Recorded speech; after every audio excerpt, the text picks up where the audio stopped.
بسم اللہ الرحمن الرحیم۔ السلام علیکم۔ کیا آپ جانتے ہیں عید الاضحیٰ والے دن جانوروں کو ذبح کیوں کیا جاتا ہے؟ کیا آپ جانتے ہیں کہ آب زمزم کے چشمے کی ابتدا کہاں سے ہوئی؟ کیا آپ جانتے ہیں کہ حج کے دوران حاجی شیطان کو کنکریاں کیوں مارتے ہیں؟ کیا آپ جانتے ہیں کہ حضرت ابراہیم علیہ السلام جب حضرت اسماعیل علیہ السلام کو ذبح کر رہے تھے اس وقت کیا ہوا تھا؟ اگر نہیں تو یہ ویڈیو آپ ہی کے لیے ہے، کیونکہ یہ بات ہر مسلمان کو معلوم ہونا لازمی ہے۔ ان تمام سوالات کے جوابات میں آپ کو قرآن و حدیث کی روشنی میں انشاءاللہ آج آپ کو بتاؤں گا، تو آپ سے گزارش ہے کہ اس ویڈیو کو مکمل دیکھیں اور ہمارے چینل کو سبسکرائب کر لیں۔ حضرت ابراہیم علیہ السلام کی عمر مبارک 46 برس ہو چکی تھی، تاہم اولاد کی نعمت سے محروم تھے۔ انہوں نے اللہ تعالیٰ کی بارگاہ میں کچھ اس طرح دعا کی کہ اے میرے رب، مجھے نیک اور صالح اولاد عطا فرما۔ یہ دعا اللہ کی بارگاہ میں قبول ہوئی اور آپ کی دوسری بیوی حضرت ہاجرہ رضی اللہ تعالیٰ عنہ سے آپ کو حضرت اسماعیل علیہ السلام کی پیدائش کی خوشخبری سنائی دی گئی۔ کیونکہ اولاد کے لیے آپ علیہ السلام کی دعا سن لی گئی تھی، اس لیے آپ کا نام اسماعیل رکھا گیا۔ حضرت سارہ رضی اللہ تعالیٰ عنہ حضرت ابراہیم علیہ السلام کی پہلی بیوی تھی، اس لیے حضرت ہاجرہ کے بطن سے حضرت اسماعیل علیہ السلام کی پیدائش کی خبر ان پر شاق گزری۔ اس لیے انہوں نے حضرت ابراہیم علیہ السلام سے اصرار کیا کہ حضرت ہاجرہ رضی اللہ تعالیٰ عنہ اور ان کے بیٹے حضرت اسماعیل علیہ السلام کو یہاں سے دور کر دو، یہ لوگ میری نگاہ کے سامنے نہ رہیں۔ حضرت ابراہیم علیہ السلام کو یہ بات بہت ناگوار گزری، مگر بارگاہ الہی سے جب حکم ہوا کہ حضرت ہاجرہ اور حضرت اسماعیل کو عرب کے ریگستان میں چھوڑ دیا جائے، حضرت ابراہیم علیہ السلام حضرت ہاجرہ رضی اللہ تعالیٰ عنہ اور حضرت اسماعیل علیہ السلام کو اسی جگہ لے آئے جہاں آج کعبہ ہے۔ اس زمانے میں یہ جگہ بالکل غیر آباد تھی اور ایک تھیلی کھجور اور مشکیزہ پانی کے اہم آپ نے انہیں وہیں چھوڑ کر جب جانے لگے تو ہاجرہ رضی اللہ تعالیٰ عنہ نے انہیں روک کر پوچھا، ہمیں اس بیابان میں چھوڑ کر آپ کہاں چل دیے؟ حضرت ابراہیم علیہ السلام کی خاموشی پر حضرت بی بی ہاجرہ نے پوچھا، کیا یہ میرے رب کے حکم سے ہے؟ حضرت ابراہیم علیہ السلام نے ہاں میں جواب دیا۔ تب بی بی ہاجرہ رضی اللہ تعالیٰ عنہ نے انہیں جانے دیا اور فرمایا، ہمارے لیے اللہ ہی کافی ہے۔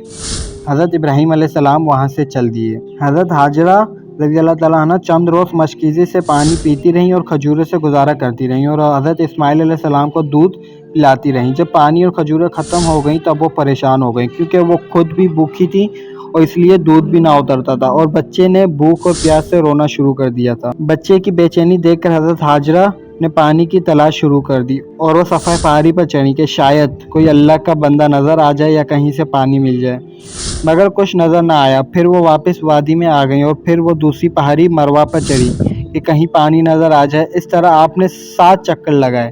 ممتا کے جذبہ اللہ تعالیٰ کی بارگاہ میں اس قدر مقبول ہوا کہ بیت اللہ کی زیارت کے لیے آنے والے ہر فرد پر اللہ تعالیٰ نے اسے لازم قرار دے دیا کہ حضرت ہاجرہ کی سنت کی پیروی کرتے ہوئے صفا اور مروہ کے پہاڑوں کی سعی کرے۔ اس جستجو پر مشتمل عمل کی مقبولیت کا ایک اشارہ یہ بھی تھا کہ 7ویں چکر میں حضرت ہاجرہ رضی اللہ تعالیٰ عنہ جب بچے کے پاس واپس آئیں تو دیکھا کہ جس جگہ حضرت اسماعیل علیہ السلام روتے ہوئے ایریاں رگڑ رہے تھے وہاں سے پانی کا چشمہ جاری ہو گیا، اور یہ چشمہ آج بھی موجود ہے اور ہم لوگ اسے آب زمزم کے نام سے جانتے ہیں۔ ہزاروں سال گزرنے کے باوجود چشمے کا پانی اسی طرح جاری ہے۔ اللہ تعالیٰ نے اس میں مخلوق کے لیے شفا رکھی ہے۔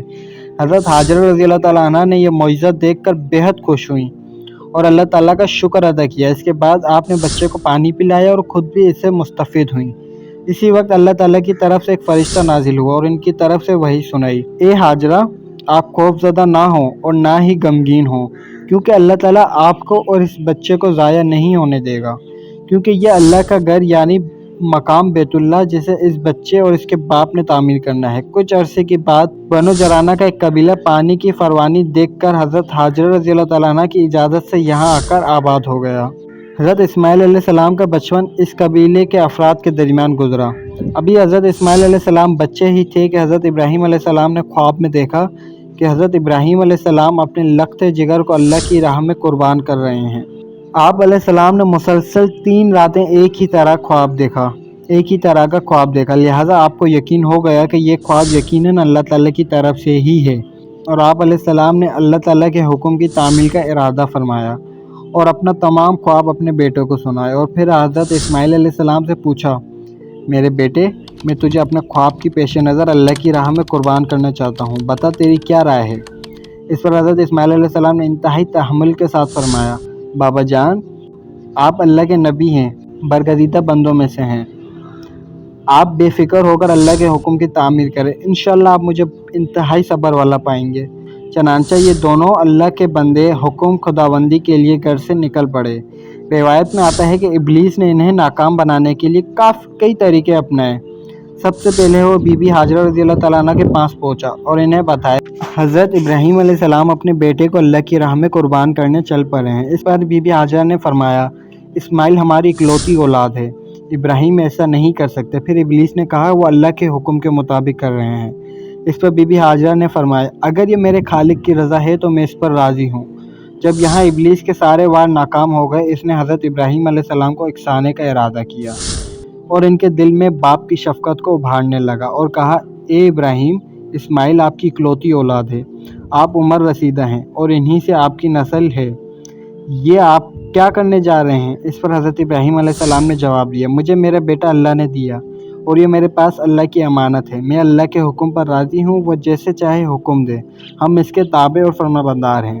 آپ علیہ السلام کے جواب سے ابلیس کو سخت مایوسی ہوئی، لیکن اس نے آپ کو بہکانے کی اپنی ناکام کوشش جاری رکھی، حتیٰ کہ اس نے حضرت اسماعیل علیہ السلام کو بھی بہکایا، لیکن وہ بھی اپنے مقصد پر ڈٹے رہے۔ حضرت اسماعیل علیہ السلام نے فرمایا، میں اپنے رب کی رضا میں راضی ہوں، میرے رب نے میرے بابا کو براہ راست میری قربانی کا حکم خواب میں دیا ہے اور انبیاء کرام کے خواب سچے ہوتے ہیں۔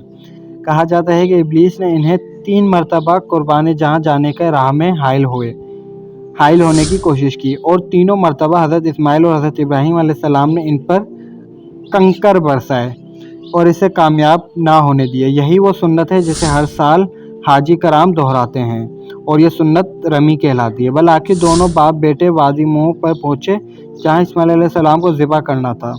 تب کائنات نے وہ منظر دیکھا جو اس سے پہلے کبھی نہیں دیکھا تھا اور نہ شاید قیامت تک دیکھ پائیں گے۔